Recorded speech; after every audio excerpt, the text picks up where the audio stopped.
Yeah, so I think it's phenomenal, honestly. And my hope is that Disney's executives will go to Epic Universe, experience this park in person, and then just go into their future projects open-minded to see what they can do better in the future. Back when Islands of Adventure opened in the early 2000s, it's been just about 25 years since we've seen a major theme park open in the United States. And now it's different with social media, where when I've been on social media on all these platforms, my entire feed is Epic Universe, mainly How to Train Your Dragon Isle of Work. I think that that is going to be the sleeper hit of this entire park.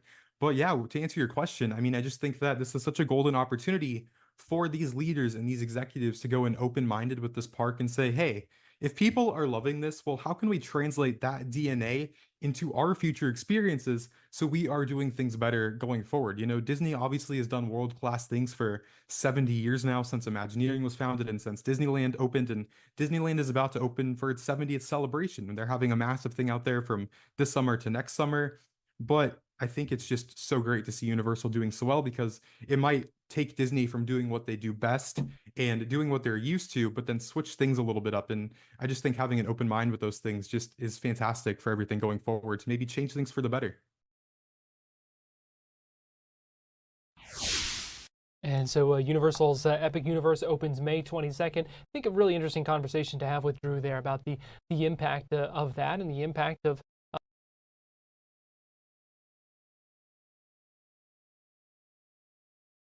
You're watching Fox 35 News Plus, streaming on Fox Local. Well, good afternoon to you and welcome into Fox 35 News Plus. I'm Garrett Wymer and thanks for joining us on this Thursday afternoon live on Fox Local, fox35orlando.com, and also on YouTube. Tracking a developing story out of New York right now that we want to bring you some of these live images. This is from WCBS in New York City, where investigators are investigating a helicopter that reportedly crashed into the Hudson River this afternoon. It's near Pier 25. Rescues are underway on the Jersey City side, according to reporting. Still obviously very much a developing story, but here's some of the aerial images from some of the other vantage points you can see. This one is from Fox 5 New York, and you can see just the boats and the responders that have responded to this. So something we are keeping an eye on at this hour here on Fox Local. It is 4:01, and that means it's time for today's Top 4 at 4, where we break down 4 of the big stories that we're tracking in the Fox 35 newsroom this afternoon. And Fox 35's news anchor John Brown joins me now. And John, pretty interesting, first of all, to see those images from New York with the Hudson River. Yeah, again, seeing just how swift the current is through there and the boats. I mean, you hear about these rescues and you don't think about, one, you're trying to find the helicopter there, but then battling the elements as well is just really, that's a mess up there. So hopefully that one turns out okay. All right, let's talk about this one today. House Republicans narrowly approved their budget framework. The vote, much closer than I think they wanted, 216 to 214. Again, Speaker Mike Johnson wanted a little more wiggle room there, but that's how it turned out, just 2 votes. Johnson worked into the night to satisfy some conservative lawmakers who refused to support the plan. Okay, he and the Senate Majority Leader, John Thune, assured conservatives that they were on track, seeking at least $1.5 trillion in cuts. Now, President Donald Trump had admonished the holdouts. He said, stop grandstanding. Now, this bill, by the way, is such a big deal to the president, and here's why. We're talking the tax breaks, the spending cuts, the mass deportations, all wrapped up in this. So these two are so far apart, though. Talking $1.5 trillion in cuts for the House, $4 billion in cuts for the Senate. That's not even the same planet. Yeah. How you do reconciliation between these two that's not even close. So again, that's where negotiations come in, but that's a long ways apart in this case. Yeah, and there were, the first vote on this had to be scrapped because they didn't have the votes. It's been a contentious thing with the slim majority. I want to play for you just a snippet of some of the debate on the House floor.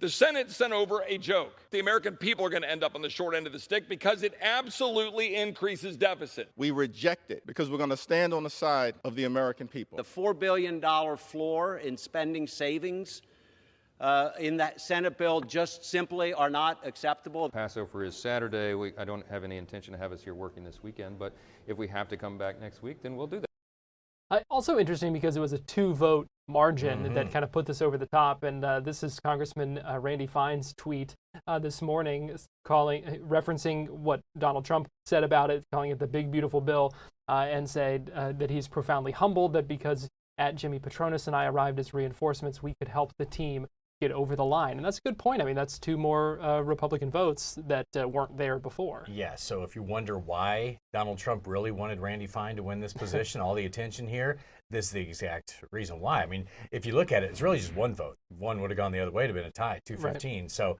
that's much closer than they wanted. But anyway, so moving on from there. Okay, next up, the man accused of trying to kill then presidential candidate Donald Trump while he was on the golf course in West Palm Beach is now facing charges here in Florida in addition to the federal charges. The Florida Attorney General James Uthmeyer announced today that his office would be charging Ryan Routh for the attempted assassination. Now, in the video, Uthmeyer also thanked the Attorney General Pam Bondi and the FBI Director Kash Patel for their leadership in making sure that the state could pursue these charges as well. Routh, by the way, pleaded not guilty back in September of last year to the federal charges, including the attempted assassination of a major presidential candidate.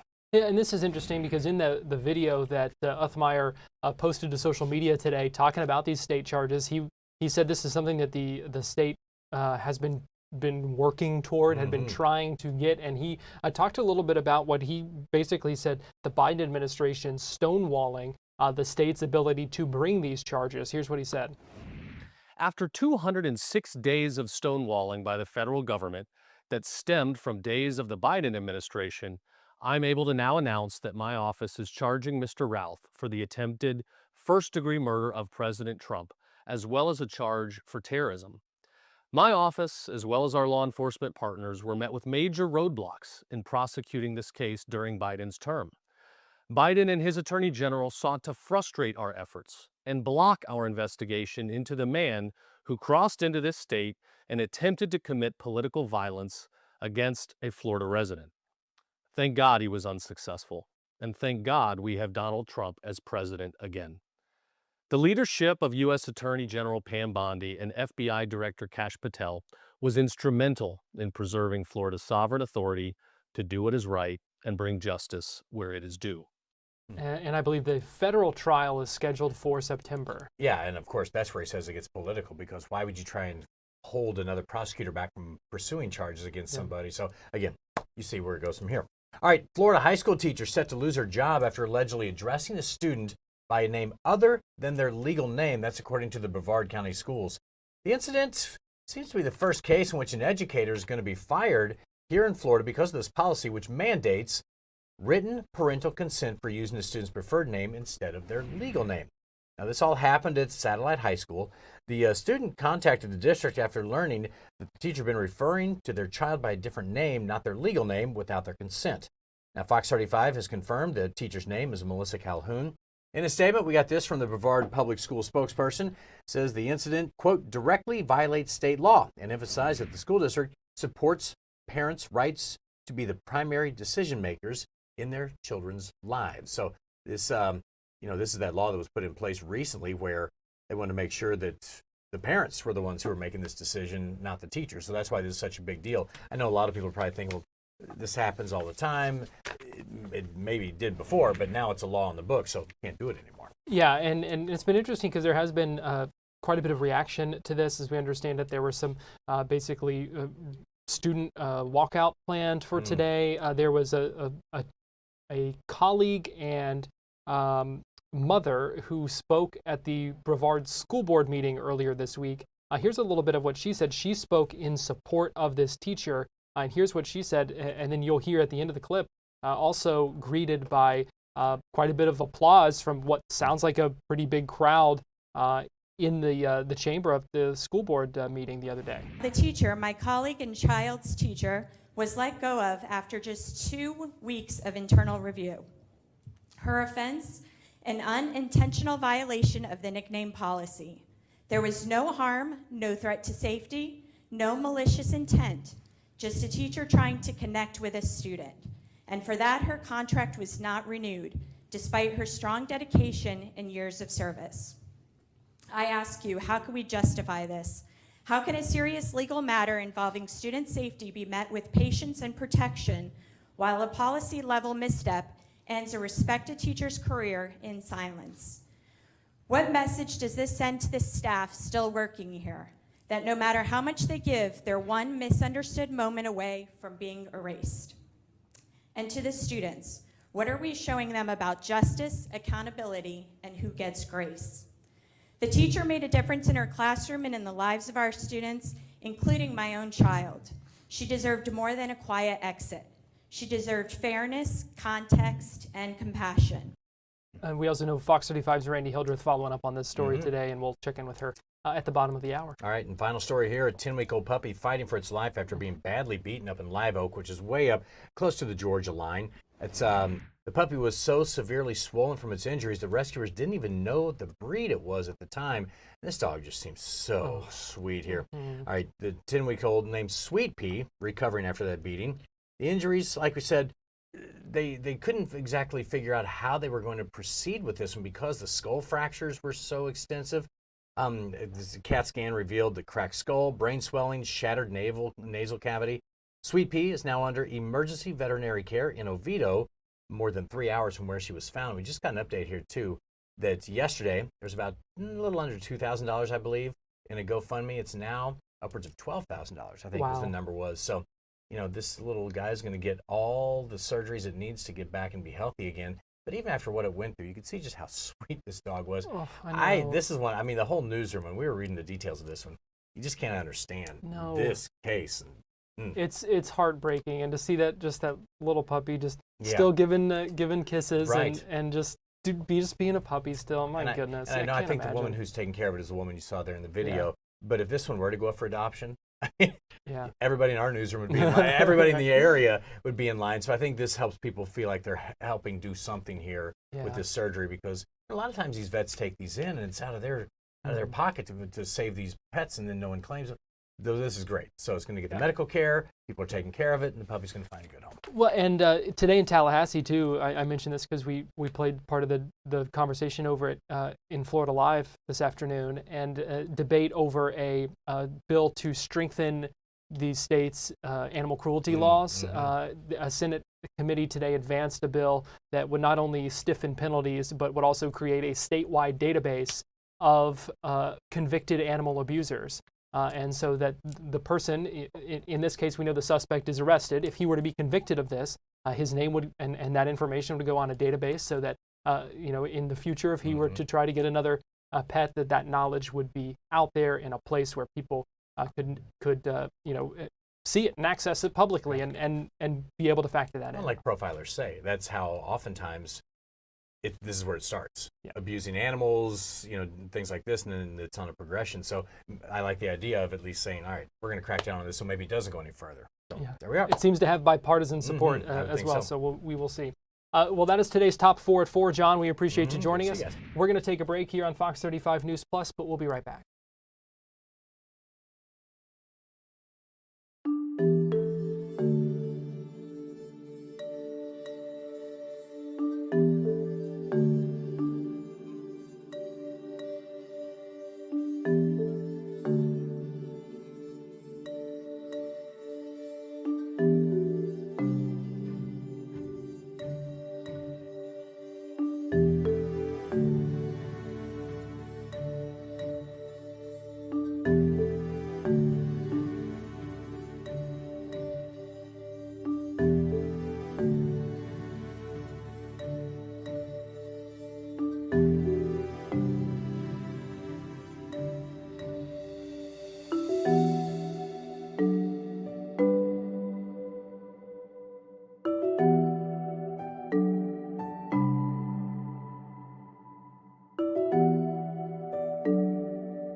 You're watching Fox 35 News Plus, streaming on Fox Local.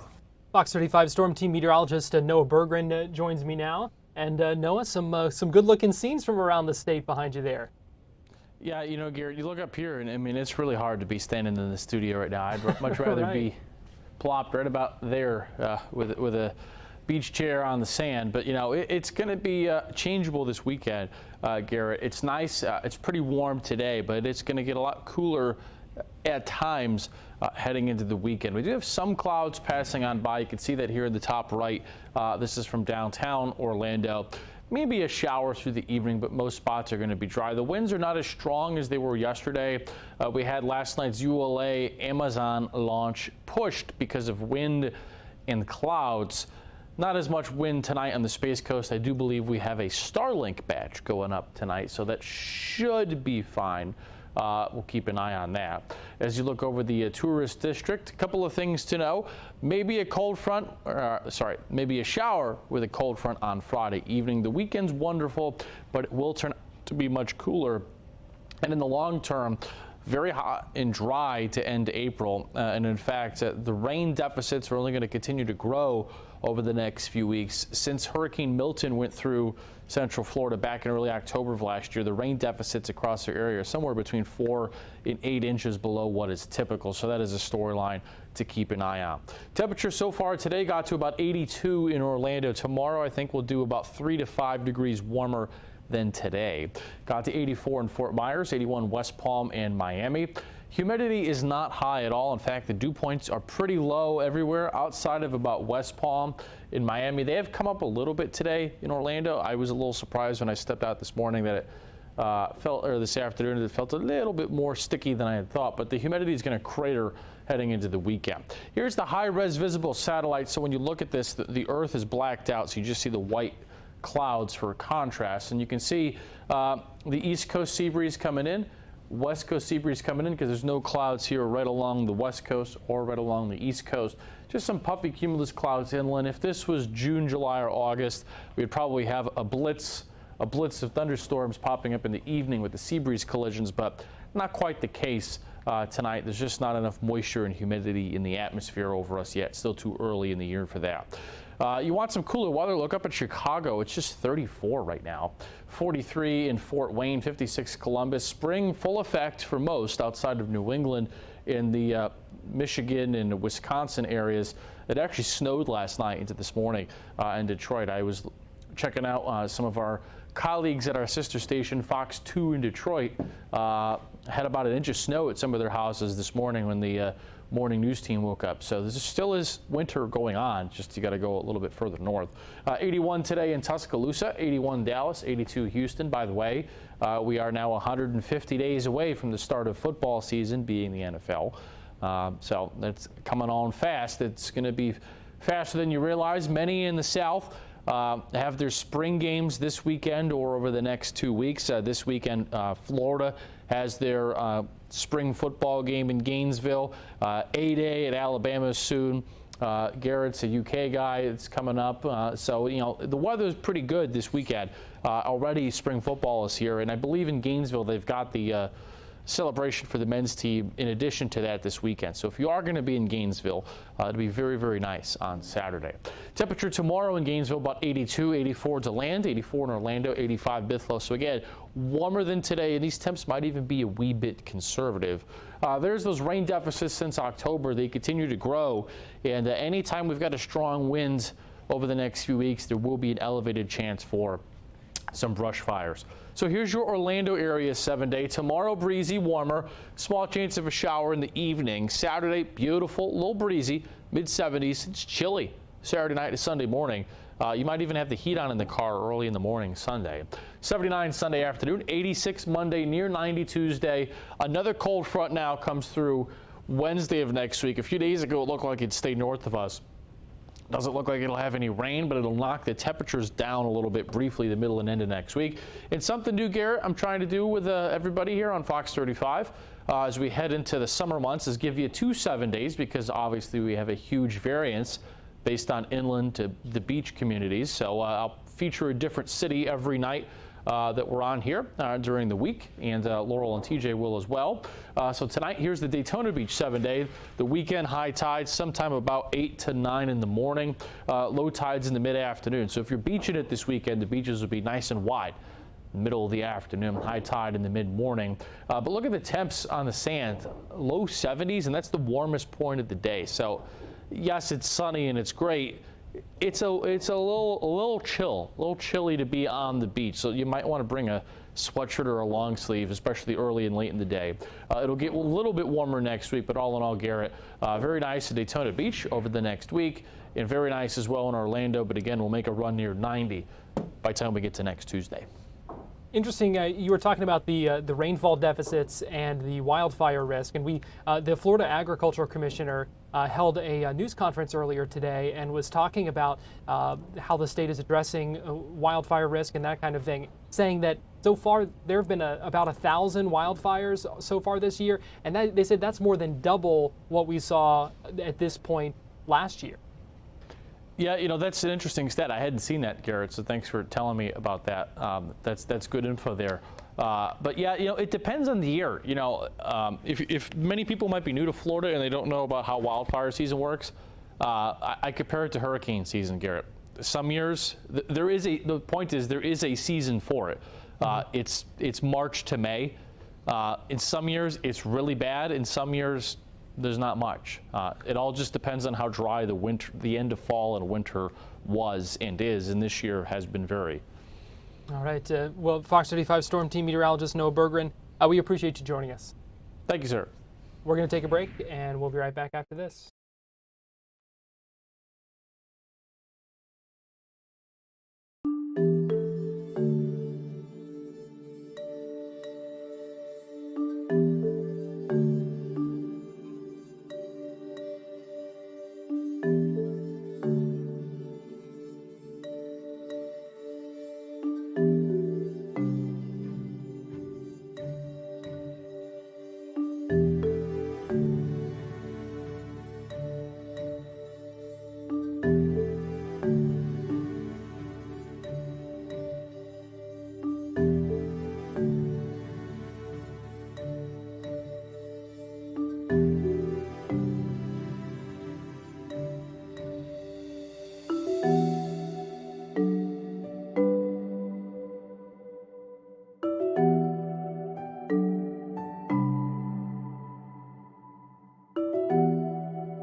You're watching Fox 35 News Plus, streaming on Fox Local.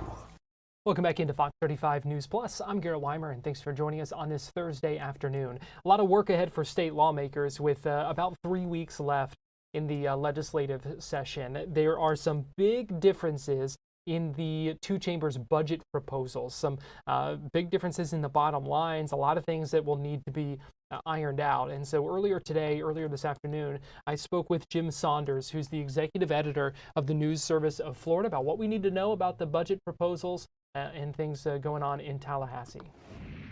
Yeah, the House and Senate both passed their budget proposals yesterday, which sets up negotiations here in the next few weeks on a final budget. And they are about $4 billion apart. The House is pretty close to 113 billion, and the Senate's a little over 117 billion. So they've got a long ways to go in terms of bridging that gap. That's sort of the top line number, the big number that they're going to have to work through.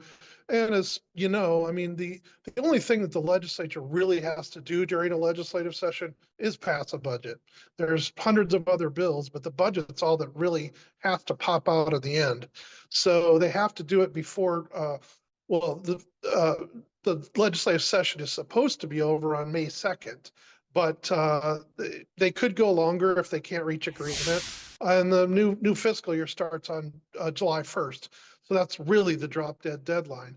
But $4 billion is a significant sum. And, you know, one of the biggest issues which is tied to the budget is tax cuts. I think that's the issue that I'm watching the most closest at this point, because the House, the Senate, and the governor all have different approaches on it. And somehow they're going to have, and it's a big ticket issue, so they're going to have to figure that out before they know how much money they're going to have to play with next, in the coming year. The House has proposed a $5 billion plan to reduce the state sales tax. It would go from 6% to 5.25% across the board. There'll be a huge policy change. The governor has wanted property tax relief. And the Senate yesterday announced they're going to put out a bill in the next couple of days to allow, basically provide a sales tax exemption. You wouldn't have to pay sales taxes on clothing and shoes that cost up to $75. So these are three and that one's like a $750 million tax break or tax cut.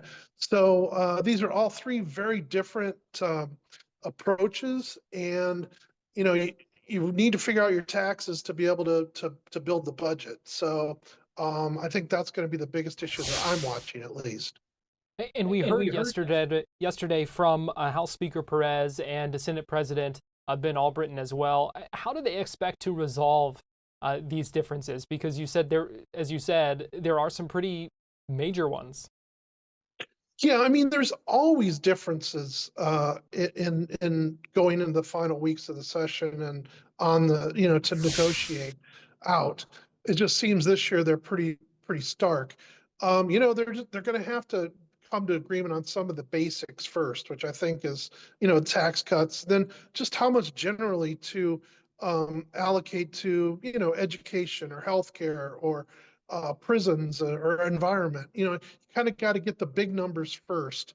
And I think that's going to be a challenge. And then they sort of build in all the details around that. That's how, basically the process works every year. But with that big a difference is, that it's gonna take some time. And I haven't heard at this point when the negotiations are going to formally start. There's a lot of work going on behind the scenes, but at some point they all have to get in a room and hash it out. So,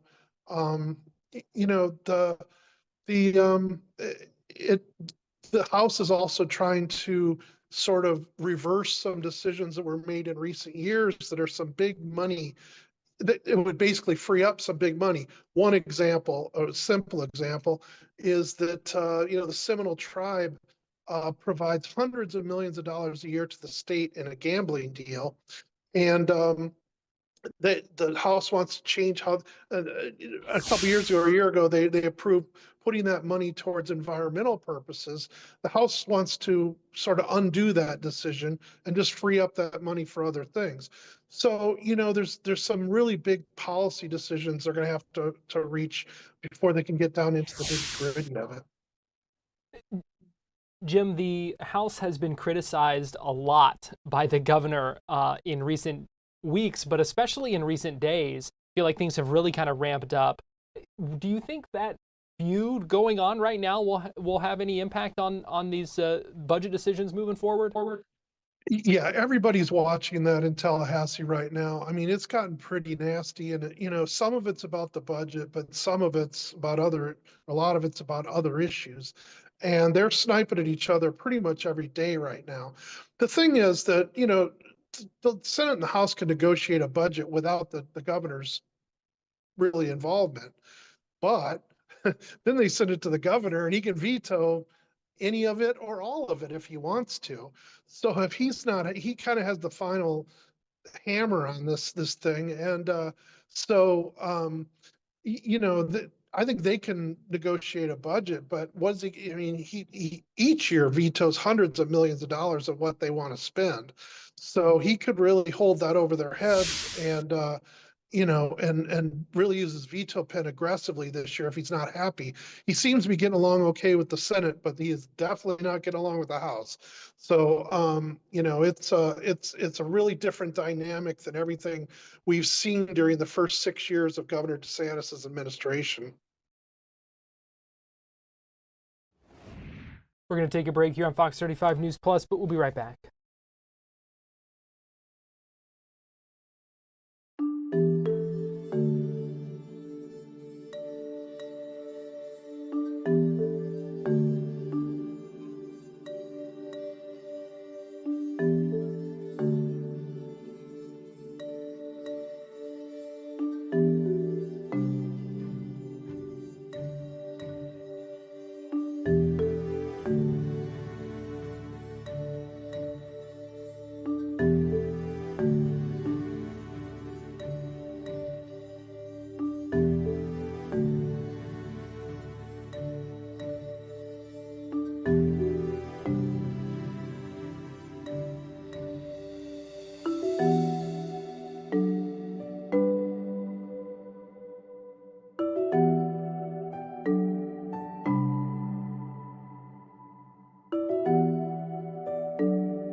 You're watching Fox 35 News Plus, streaming on Fox Local.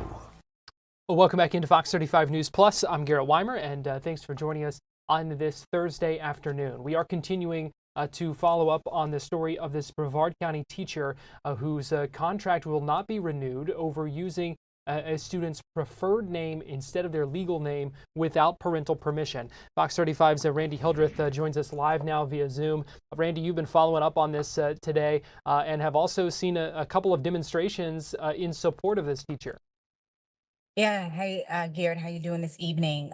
It has been quite the busy day in and around Satellite High School. So midday, there was a smaller student protest where students walked out of school. Some were checked out early by their parents in solidarity with Ms. Calhoun. You also had some students gather after school. They didn't want to leave school, but they wanted to show Ms. Calhoun that they are in support of her efforts and her fight to try to maintain her position here at Satellite High School for the upcoming school year.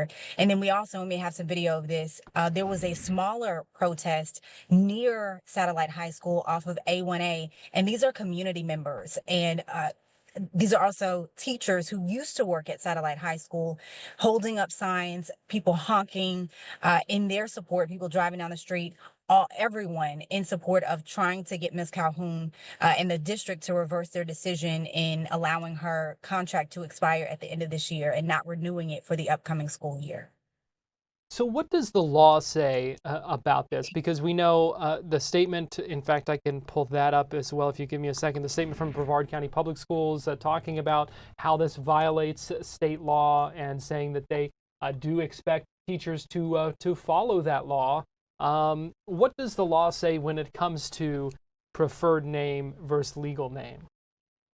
Yeah, so students have said that this is a gender identity issue and they are not okay about that. And the district pointed to state statutes, specifically the pronouns and personal titles. And I'm going to read through that for you. So according to state statute, an employee can't call a student a name if it does not correspond with their biological sex. So as you were mentioning, a student allegedly had a preferred name, and the teacher, Ms. Calhoun, is accused of calling that student their preferred name that may not have matched with their biological sex. And the parents found out, reported Mrs. Calhoun, and the district started their investigation, and the state also started their investigation into this. The district said because this is a violation of state statute and of district policies, they decided not to renew her contract for the upcoming school year. And we still have the state investigation going on, and they ultimately have to decide if Mrs. Calhoun's contract will be revoked, or excuse me, her certification to teach will be revoked. All right, so still a lot to follow on this. Where do things go from here in the meantime?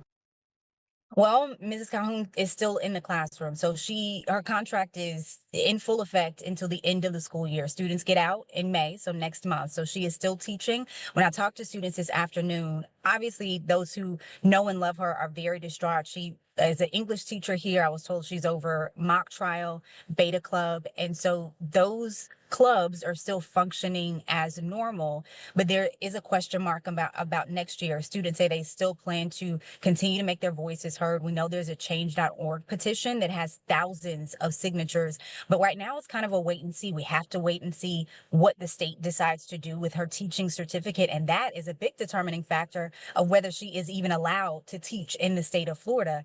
And so, we have an asterisk mark next to this story to continue to follow up, because I know a lot of people are watching and want to get updates. Yeah, still a lot to come, a lot of moving parts and pieces still to come. So Fox 35's Randy Hildreth, we appreciate you breaking all this down for us. Thank you. We are also learning more about a credit card fraud suspect caught after a high-speed chase. Some interesting details in this one as well. And Fox 35's Marie Edinger joins us live now via Zoom this afternoon. And Marie, what happened here? So FHP started trying to pull over this car because they were going, according to their arrest report, about 90 miles an hour in a 60-mile-an-hour zone that was headed east down I-4. That started troopers up on a chase that apparently got to over 100 miles an hour in some cases. Finally, when they were able to get the car to stop, people tried to take off, so the troopers go after them. They get arrested. So that's two different people, and that is actually, interestingly, not the craziest part of this story. The two there who were in that car, when the FHP troopers started searching the car after the arrest, they found hundreds of instances of credit card fraud. They found physical credit cards. They found documents with people's IDs printed on them. They found credit card numbers written down. They found social security cards written down, or the numbers for the social security cards. 2 different books just filled up with handwritten social security card numbers written on them. They found like a whole duffel bag full of fraud imitations of healthcare workers and firefighters, information about police officers. The list, there's 310 different things of this. So, the question is, how did they get their hands on all of this? And the answer, the FHP says, or at least their theory, is they think, excuse me, they said the woman must work at a hotel, because they also found a bunch of hotel receipts. And they think that one of those hotels, where she must have been working at one of them and must have been just recording all of this information. So I talked with a man who co-owns a hotel with his family about this today. And one of the things he said is they're in the service industry. So, any service industry is going to be dealing with personal information, credit card numbers, and identification. At hotels, it used to not be that uncommon that you'd hand over your ID and they would make a photocopy of it. I mean, I feel like I did that like last year. That's not the norm nowadays, or at least the industry is transitioning away from it. But I mean, if somebody asked me to do that, I'd probably at a hotel, like that was the norm not that long ago. I wouldn't think anything of it. And you're handing them your credit card too. So that's a little bit different because, for instance, at restaurants, you do hand over your credit card, but they don't necessarily keep your ID each time. But it's not a problem that would be unique to the hotel industry. I talked to the BBB about that, and they brought up that there are thousands of transactions every single day. You yourself are participating in thousands of transactions throughout the course of a year, and every single one of those is going to put you at risk of fraud. So this woman pounced, it seems, according to the FHP, on potentially a crime of opportunity where she was able to get her hands on this information. But there are a ton of protections in place in hotels against that sort of thing. So she was able to get away with it, according to the FHP. But the hotelier I was talking with today said they actually have all these protections to make sure that that typically does not happen. So we do also want to emphasize you shouldn't feel unsafe just because you're paying for a hotel, but there are definitely some things to keep an eye out for. And this couple, let me pull up their mugshots again. They are now facing, am I seeing this right? 1,500 charges?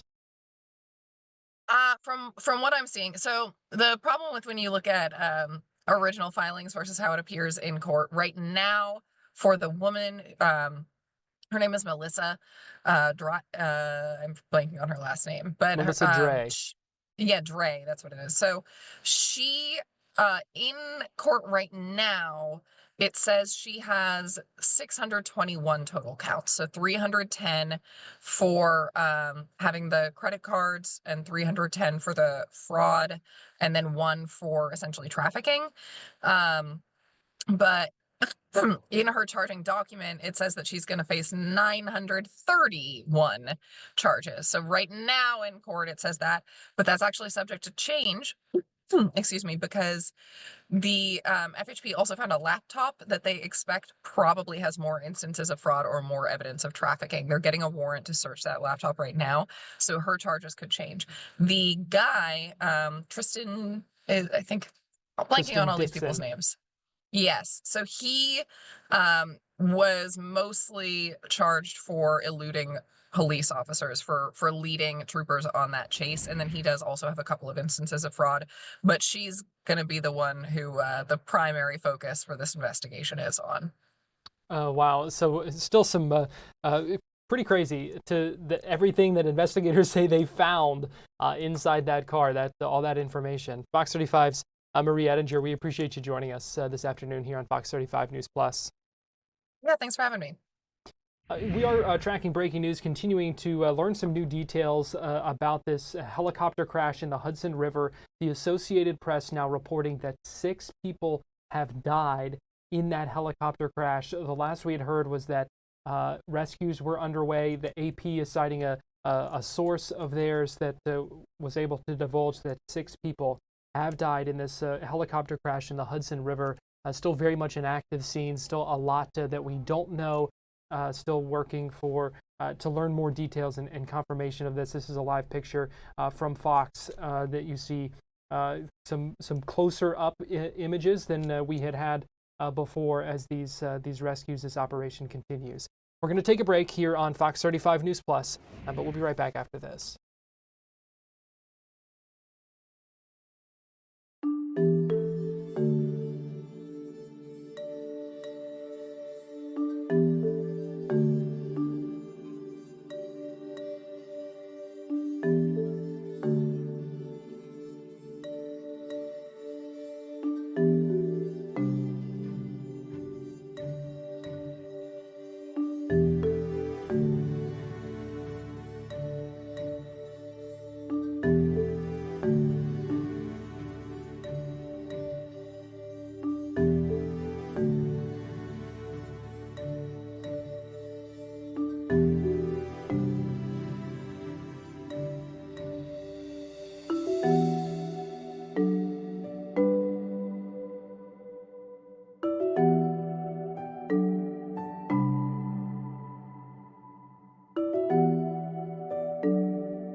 You're watching Fox 35 News Plus, streaming on Fox Local. Welcome back into Fox 35 News Plus. I'm Garrett Wymer. Thanks for joining us. A new canine at the Flagler County Sheriff's Office needs a name. They are asking for suggestions on social media. This afternoon, I spoke with Deputy Robin Towns with the Flagler County Sheriff's Office. He's been there 11 years. He's been a canine handler for more than 4 years. Talked with him about what we need to know about his new canine partner to help us suggest some good options for a new name for that canine officer. My new canine partner is a German Shepherd Belgian Malinois mixed. He's currently 11 months old, and we just started obedience classes, and we're starting on narcotic detection. And you're looking for a name. Yes, we are. We're looking for a name for him. And so you the sheriff's office took to social media. I know this is something the sheriff's office has done before, but tell us a little bit about the dog's personality, what they're like, and that kind of thing. Well, every dog is different, but this one I currently have now is very high strung. He's very eager to please and just get to work. So yeah. I know you've been a canine handler for several years before. What are some of the names of your previous canines? My first canine partner's name was Keanu. My second canine partner's name was Neo. What are you calling your current canine partner in the meantime while it doesn't have a name? How do you do that? What's the workaround here? It's just a bunch of sounds, just like you were to little kissy noises just to get his attention, and take it from there. So we know folks have been given their suggestions on social media so far. Have you seen any that you like? Any that are catching your eye so far? Yes, actually I have. I actually have. It's very unique. Are you willing to share any of those with us? I don't know if I'm at liberty as of yet, but I guess once we finish reading through the names, we'll go through the list, and I'll give what I like, and if it's okay with the rest of the bosses, we'll choose that name. Well, at least you already have some good options there that you know of. So talk to us about. I know you talked about some of the training and the things that are the next steps for this canine, but just talk to us a little bit more about how he is going to be helping you and helping the folks, the citizens of Flagler County. Okay, my canine partner is essentially a tool for the sheriff's office, a locating tool, whether that be for narcotics or whether that be for subjects that flee from us. And his main focus, he's considered a dual purpose canine for narcotics and apprehension. What's it like being a canine handler and having that partnership with not necessarily another human, but a dog? I hate to say this, but he's almost like a pet, except for that he's not. When I say a pet, when you come home from work, your dog is always happy to see you, wagging his tail. So every time he loads up in my patrol vehicle, he's always happy. And every time I get him out the patrol vehicle, he's ready to work, and he knows he's going to work and get paid for it. So usually via toy or food. They work hard too. Oh yes, yes. It's definitely challenging at some times because you're going into unknown places, the woods, creeks. You have a semi quasi idea of where you're going, but you don't know what's in front of you pretty much, especially at nighttime, whether it's a creek, a ditch, or something like that. So it can be a little nerving at times, but I trust in my partner, and I know that he's gonna help me along the way. So I really enjoy the job.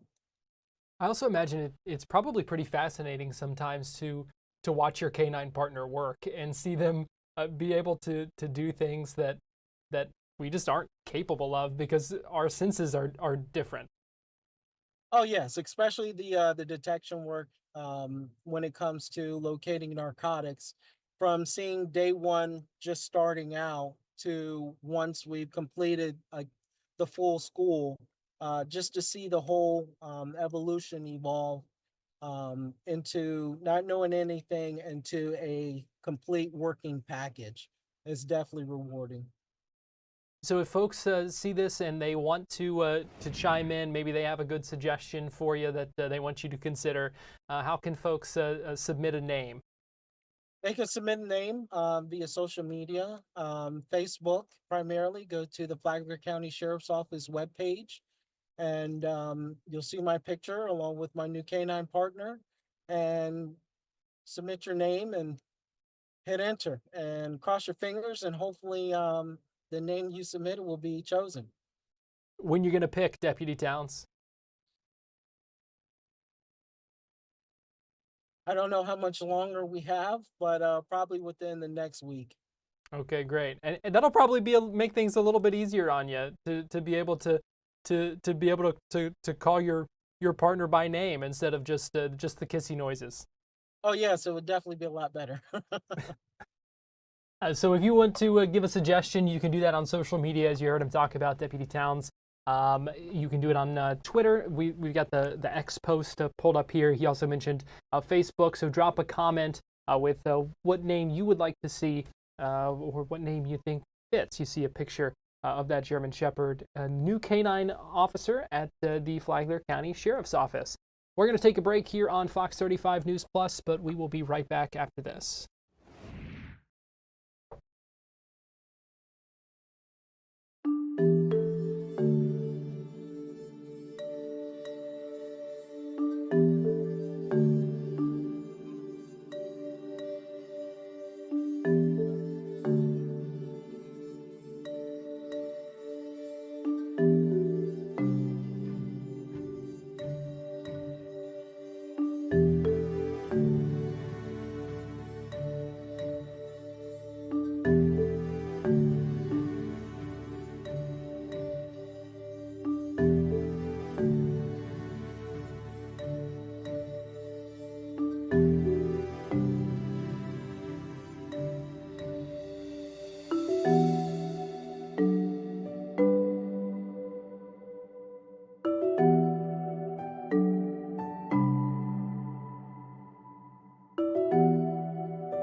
You're watching Fox 35 News Plus, streaming on Fox Local.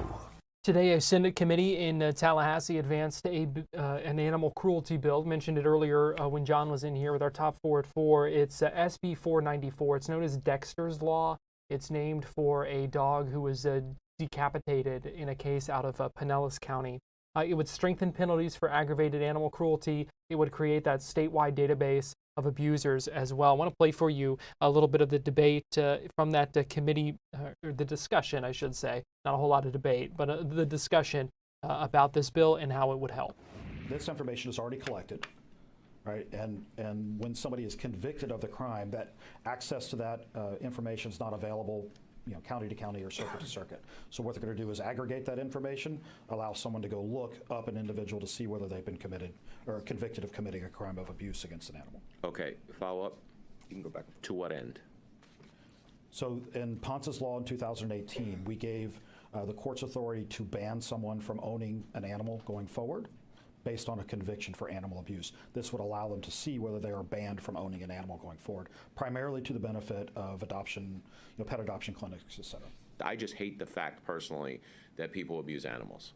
Like if I see videos, the first thing I want to do is go find the person and beat the crap out of them. That's just me. So I'm if not we going to can recommend that. You don't have to. Own crime.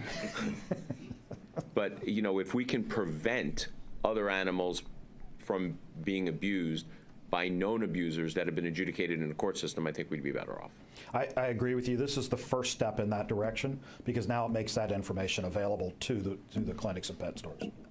Good afternoon, Chair Martin and Senators. Thank you for allowing me the opportunity to speak today. I'm here on behalf of the Marion County Board of County Commissioners to voice our full and heartfelt support for Senate Bill 494, which is a critical step toward protecting Florida's animals and enhancing public safety throughout our state. In 2015, our board was approached by Lily Barron of the SPCA of Ocala, and she brought forward a compelling proposal to stop those convicted of animal cruelty from adopting or purchasing more animals in order to prevent further abuse. In 2016, that idea became a reality when Marion County established an animal abuser registry, known locally and affectionately as Molly's Law. Molly was a local story in 2014 that suffered an unimaginable act of cruelty. She was stabbed in the head and beaten with a wooden bat. That brutality of that attack shocked our community, but from that tragedy came something powerful, a groundswell of compassion, determination, and action. Today, Molly's Law stands as a model of what a community can do when it refuses to stay silent in the face of cruelty. Molly's Law created a public registry listing individuals convicted of animal abuse in Marion County, which is a tool used daily by animal shelters, rescues, veterinarians, pet sellers, and citizens. I'm the Executive Director of the Cape Coral Animal Shelter and Veterinary Clinic in Lee County, and I'm here to urge you for a statewide animal abuse database, your support. Every day our shelter takes in animals that have suffered unthinkable abuse and neglect. Last year alone, Lee County investigated over 3,000 animal abuse cases. These animals deserve safe, loving homes, and it's our job to ensure that they get them. Our shelter facilitates more than 1,100 adoptions each year, but without a centralized database, it's nearly impossible for us and our staff to vet adopters across Florida's 11 fragmented local databases. In Lee County, since we launched our own database in 2023, we've already identified over 20 known abusers. A statewide centralized database would give shelters, rescuers, breeders, pet stores, anyone who's rehoming an animal, the critical tool to prevent known abusers from acquiring more victims. Animals have no voice, and it's up to us to speak for them. Just, I would reiterate to see if there's something that we can do that doesn't express prohibition for people on the registry from adopting or purchasing. I understand that small breeders would probably complain about that because they would have to go and look up the database. It would be an extra regulation, but I think this is an issue that is well worth it. Another thing I would like you to consider as this bill moves along is, I don't know what other states have in terms of abused animal registries, but we should probably look at, and I think we should look at putting some language in there for the state of Florida with this abuse registry to create MOUs with other states so we can cross-reference people who have been convicted of this in other states to make sure that they're not purchasing in the state of Florida, because if they go and they purchase their first animal in the state of Florida or adopt their first one and they were abusing animals in Georgia, we would never capture that information. So I think that language would probably be good also, just to make sure that we're capturing these people. With that, I'm a big yes on it. Thank you. What a great bill, really. It's unimaginable that we have domesticated these animals and then we do these terrible things that are being done to them. And as the commissioner said, it is a telltale sign that these people that abuse animals more than likely are going to do the same thing to human beings. So I'm a big yes also today. Thank you for bringing this bill forward. I'll give you another live look at the scene on the Hudson River in New York City as bodies are preparing to be pulled from the river there.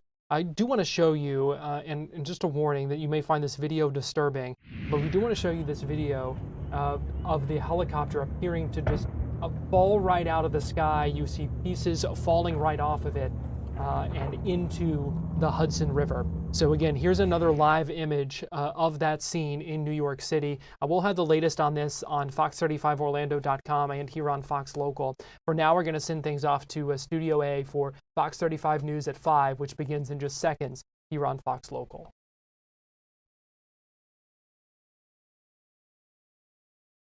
Fox 35 News starts now with breaking news. Live pictures from New York City right now. 6 people are dead after a helicopter crashed into the Hudson River. We're going to have much more on this story coming up in just a few minutes. But first, more breaking news. This man accused of attacking a woman while she was jogging in College Park.